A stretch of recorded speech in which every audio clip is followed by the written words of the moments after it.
Acontece muito, cara. E até quando a gente vai falar sobre os gênios da história da humanidade, eu imagino que a gente vai falar de Isaac Newton. Pô, esse aí com certeza tá Perguntaram ali. aqui, ó, Esse tá ali. inclusive nos comentários.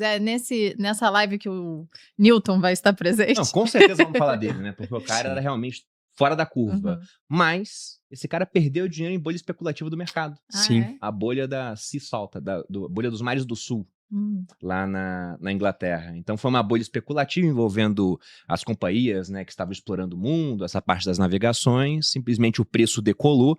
Teve lei impedindo que se criassem concorrentes para aquela empresa. Então eles deixaram o preço subir artificialmente. O Newton, ele entrou, se eu não me engano, ele vendeu, depois ele entrou de novo muito próximo do topo e perdeu muito dinheiro com isso. Tanto que ele falou, Fez exatamente o que ele não era poderia pra prever ser o feito. comportamento dos astros, mas não simplesmente a insanidade das pessoas, né? Mas quem que você O acha que prova, né, merece cara, conversar aqui? talvez que você ser muito inteligente numa área não quer dizer que você sabe tudo de tudo, né? Exatamente. É verdade. Pelo contrário. Não é transferível, assim. Cara, mas eu acho que o Newton é um bom cara. Acho que esse aí, com certeza, tá entre os caras mais inteligentes mesmo, né? Tem umas histórias interessantes do Newton. Boa parte do que ele fez, né? Isso aqui é bem interessante, né? Foi tipo assim, antes dos 25, 26 anos de idade, né? Tem uma história bem interessante do Newton, que é o seguinte. E talvez ele tenha sido realmente um dos mais geniais, né? A revolução científica do século XVII é essencialmente o que o Newton fez, né? Ele fez um negócio tão genial e sem precedentes na história, que é desenvolver uma teoria com a capacidade de predição tão absurda que várias pessoas, por exemplo, das ciências humanas, queriam fazer o que ele tinha feito. O David Hume, né, ele falava isso, falava, cara, eu quero fazer para as ciências humanas o que o Newton fez para as ciências naturais. A sociologia, quando ela surge lá com o Comte, né, ela se chamava de física social. Os caras queriam entender, como o Newton fez para a física, as leis que governam o comportamento humano, né? Será que é possível, Por quê? cara? Porque até aquela frase também do físico americano, nossa, me fugiu o nome dele agora. Que ele é muito bom também, muito didático. Richard Feynman? Isso, Feynman. Ele Feynman. falava que a física seria muito mais complicada se os elétrons tivessem sentimentos. Pô, muito mais. É verdade. Então, para as pessoas, acho que é mais É complexo. muito Muito difícil, mais com complexo, cara. certeza. Tanto é que não conseguiram fazer o que o cara fez, né? Mas enfim, o que ele fez foi tão absurdo que realmente mudou o que significa fazer ciência, né? Ou desenvolver uma teoria com a capacidade de predição tão elevada quanto ele fez, não existia até então, né? Porque até então, o que se fazia muito, né? A gente observava como as coisas funcionavam. Por exemplo, vamos falar de astros aqui, que a boa parte da teoria que ele desenvolveu foi para resolver um problema, que é o da gravitação. Ele queria entender como os corpos se moviam no céu. Isso o ser humano já estudava há muito tempo, né? Desde os gregos lá antigos e tal. O Ptolomeu, que era um geômetra grego, tinha modelos bem relevantes, né? E bem precisos sobre como é que os astros se movimentam e tal. Mas era tudo bem assim, observar e desenhar alguma coisa. Aí o Kepler, século XVI para século XVII, cria um modelo muito bom, as 3 leis de Kepler, que, pô, se alguém se recorda, a gente estuda isso na escola. Eu imagino que pouca gente se recorda das coisas de física, normalmente é uma matéria... Com certeza o pessoal lembra, cara. Com certeza lembra, né? Então, assim, tem as leis de Kepler que ele basicamente observa e sintetiza em 3 leis como é que os corpos se movem. Mas ninguém entende muito bem o porquê. Cara, mas por que eles se movem, como eles se movem? E esse era um problema meio que em aberto, era um problema de gravitação. Era um problema muito complexo, assim. Tinham alguns astrônomos da época lá, o Halley, inclusive, né, do cometa Halley e tal, o Hooke, e alguns outros da Royal Society, né, o pessoal estava tentando estudar e entender esse problema. Aí eles estavam já há alguns meses, talvez mais de ano, tentando resolver um problema de matemática, que era o seguinte, cara, se tiver uma força desse tipo, tinha uma equação matemática lá, que é uma lei de inverso do quadrado, como é que os corpos vão se mover? E ninguém conseguia resolver a equação por nada, cara. Os caras mais inteligentes da época lá, ninguém resolvia. Aí o Halley lembrou e falou, cara, pô, tem um amigo meu inglês lá que ele sabe fazer umas contas e tal, vamos lá trocar uma ideia com o cara. Ô Newton, pô, tô com um pessoal aí mais de ano aí, tem uma conta que ninguém faz e manda pra um e manda pra outro e tal. Qual que é a conta? A gente quer saber o seguinte, tiver uma força desse tipo, como é que vai ser a trajetória de um corpo se vai resolver essa força? Aí diz que o Newton na hora já fala, é uma elipse.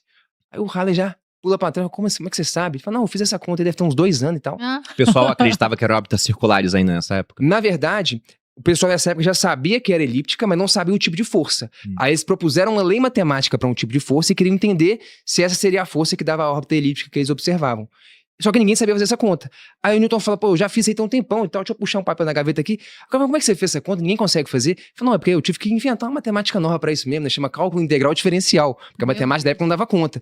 Aí, basicamente, pra resolver o problema da gravitação, cara, ele cria o que a gente estuda na escola, talvez essa a galera lembra, as leis de Newton, que é toda a descrição da mecânica. Ele cria uma matemática nova, que é o cálculo integral diferencial, que a galera sofre muito lá na engenharia, em cálculo 1, não sei o que, ele inventa esse negócio inteiro pra poder fazer essa conta. E guarda na gaveta dele e não conta pra ninguém. Nossa. Aí os caras fala assim, meu irmão, você é maluco, cara? Você fez uma das coisas mais geniais aqui e tal. Aí o Halley, inclusive, é um cara que incentiva muito ele, porque o Newton é um cara meio esquisito, né? Meio recluso e tal. Incentiva muito ele a publicar as ideias. Fala, cara, você tem que escrever isso aqui, você tem que publicar e tal. Aí o Newton escreve, tipo assim, 10 páginas, meio que com um resumo dessas coisas, manda pra ele. Os caras falam, meu irmão, você tá maluco. Aí incentivam ele muito a fazer isso e ele cria, cara, um dos livros mais importantes da história do conhecimento humano, que se chama Princípios Matemáticos da Filosofia Natural. São 2 volumes, onde ele coloca lá as leis de Newton, onde ele coloca a teoria da gravitação, e isso aí é um marco, cara, sem precedentes na história do desenvolvimento científico. E não tinha nem 26 anos. E iniciei aí comemorou o aniversário de 26 anos. Provavelmente ele sozinho em casa, porque não é um cara muito sociável, né? O bicho era inteligente, né, cara? Nossa. Pra você ter noção, assim, isso foi o século XVII, né, cara? Praticamente tudo que se faz em física daí pra frente é feito com base nas ideias do cara, né? Na mecânica newtoniana, né? Ele coloca as bases da coisa. Tem um cara muito legal, e você vai curtir ler esse cara, ele chama Thomas Kuhn. Ele era um filósofo da ciência. Tem um livro que se chama A Estrutura das Revoluções Científicas. Só abre um parênteses aqui, né? Ele diz que, diferente do que muita gente pensa, que o conhecimento humano ele vai avançando de forma acumulativa, né? Então, os gregos antigos sabiam um monte de coisa, depois a galera sabe mais um monte de coisa, a gente vai acumulando esse Não é linear assim. Ele fala que, na verdade, o conhecimento avança não por acúmulos, mas por grandes revoluções e rupturas. E ele tem esse livro que ele explica como funcionam essas revoluções científicas, né? Então, por exemplo, sei lá, quando o Einstein vai propor uma nova teoria, essa teoria, cara, ela desmonta, nós vamos chegar no mais depois, né? Tudo que o Newton colocou. Aí, basicamente, então, o que o Newton estabelece é um paradigma. Ele muda completamente a forma de pensar na física, que até então a maior influência era do Aristóteles, né? Eu já li sobre isso, né? Que você tinha um modelo aristotélico, veio esse salto com o Newton e depois um outro com Einstein. Com Einstein, exatamente. Então, é uma revolução, uma ruptura. Basicamente, cara, você entendeu tudo errado, não é desse jeito que funciona, é desse jeito. E ele estabelece um novo paradigma, né? O Thomas Kuhn tem esse conceito. E tudo que é feito daí pra frente é com o paradigma do Newton, né? E aí precisa de um cara também muito genial pra questionar esse paradigma. Quando o Einstein foi propor a teoria dele, na biografia dele mesmo, ele conta, ele fala, bicho, na hora que eu pensei naquilo, eu falei, não pode ser, porque isso aqui, pô, vai contra o Newton. Ninguém deu moral pro que ele colocou, porque os caras falaram, meu irmão, mas você quer ir contra o Newton? Aí não, pô. Ele demorou muito tempo pra ganhar alguma credibilidade, porque não tem como você ir contra o Newton, porque realmente 300 anos de ciência foram construídos em cima do conhecimento do cara. Então, pô, esse é genial, né? Esse cara. Antes de falar dos próximos e meio que estabelecer então, o primeiro é o nomes Newton, notáveis, eu acho que não sei se vale a pena a gente pegar até na ordem cronológica, falar de alguns gregos mais antigos. Eu sei que o Arquimedes vai estar nessa lista, por exemplo. Cara. Eu já conversei sobre Arquimedes com o Ghisoli, mas eu queria falar um pouco da formação em física, cara. Porque eu, por exemplo, na escola, as aulas de física que eu tive foram com engenheiros. No curso preparatório para vestibular, concurso militar, aí eu tive um professor de física. E foi o único que eu tive que realmente era formado em física. Eu perguntei pra ele, quantos se formaram na sua turma? Tipo, festa de formatura, quantas pessoas? Ele falou, 2. E aí o Ghisoli, então foram 3, não é? Cara, a história é o seguinte. Você é formado em física? Sim, eu fiz física. Mas olha que curioso, eu comecei fazendo engenharia. Eu fazia engenharia mecânica na FMG e tal, tava de saco cheio, tava achando engenharia muito chato. Pô, quero estudar física pura, matemática pura. Minha dúvida era se eu ia fazer física, filosofia ou matemática, quando eu saí da engenharia. Eu falei, vou fazer física. E aí lá dentro da faculdade tinha uma... Física, filosofia ou matemática, né? Uma coisa bem cabeça de filósofo antigo mesmo. Exato. Porque hoje o pessoal divide filosofia... Não, isso aqui é uma o próprio parte humana. Né? Ele se considerava um filósofo natural, né? O livro dele, como eu disse, é Princípios Matemáticos da Filosofia Natural. Pro Platão lá, no nosso escritório tem isso, né? A história conta que em cima da Academia de Platão estava escrito, não são admitidos ignorantes em geometria. Na nossa sede no Universo Narrado tem exatamente isso. Porque os caras só começavam a estudar filosofia, os discípulos de Platão, depois que eles dominavam as 5 grandes áreas da matemática, né? Porque pra eles a matemática era um treinamento do pensamento. É um sistema de pensamento, né, cara? É você desenvolver sua capacidade de conseguir compreender ideias abstratas. Então a matemática é o pré-requisito, né? Mas antes de chegar na tua escolha... Mas enfim, Não, você tava lá em engenharia, Aí teus pais deviam estar satisfeitos, de repente você fala, não, pai e mãe, eu quero fazer ou matemática, eles pensaram, não dá dinheiro. Ou física, não dá dinheiro. Ou filosofia, pensaram, caramba, também não dá dinheiro. Eles não ficaram desesperados falando, cara, isso é curioso, me perguntam isso. Até que não ficaram, cara, assim. Então eu lembro de conversar com a minha mãe, acho que eu vou fazer física. Beleza. Então, acho que foi bem tranquilo, talvez isso facilitou. Mas foi um processo, né, cara? Demorei 1 ano pra fazer essa transição, porque realmente eu sabia que era uma opção do ponto de vista de mercado muito pior do que a engenharia. Sim. Mas eu descobri que na faculdade tinha um processo interno que você podia mudar de um curso pro outro pra não ter que fazer um vestibular. Falei, vou fazer esse caminho que é mais fácil. Pô, como é que funciona? Eu fui na engenharia. Aí era um processo meio complicado na engenharia. Ele falou, cara, você tem que mandar o seu currículo, ter uma entrevista, a galera vai avaliar seu histórico escolar, é um processo interno aqui, parecia até processo de admissão em universidade norte-americana. Mas ele falou, cara, cada colegiado é de um jeito, tem suas regras. Vai lá na física e descobre como é que funciona. Eu falei, beleza. Eu falei, pô, bicho, o negócio aqui é meio complicado, mas tá bom. Na física ele estava aceitando. Cheguei na física e falei assim, irmão... Tem ninguém mesmo. Eu quero fazer o processo de troca de curso e tal, eu quero vir pra física. Eu falei, beleza, você tá vindo de qual curso? Engenharia mecânica. Aí falou assim, você quer vir pra física? Eu falei, isso. Aí a primeira coisa que ele falou foi o seguinte, você tem certeza? Aí eu falei assim, tenho.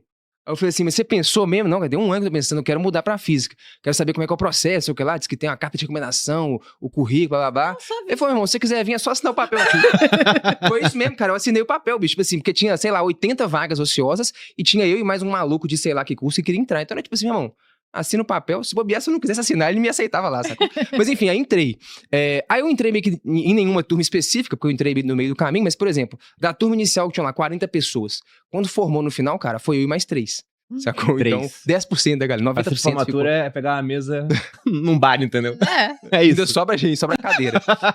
Mas é um curso assim, cara, é um curso muito difícil, né, cara? Lá na UFMG tinha a fama de ser um dos cursos mais difíceis da universidade. Eu sempre ouvi falar disso, que física, o curso em si é dificílimo, por isso tão pouca gente Muito forma difícil. também, tem muito e é um abandono. curso que não tem grandes promessas do ponto de vista profissional, né, cara? A carreira é muito dura, as opções de emprego são muito mais restritas do que um engenheiro, por exemplo. Então você vai fazer um curso, cara, que é muito difícil e com um futuro perspectiva muito muito incerto. Então acho que não é muito estimulante também pra você continuar.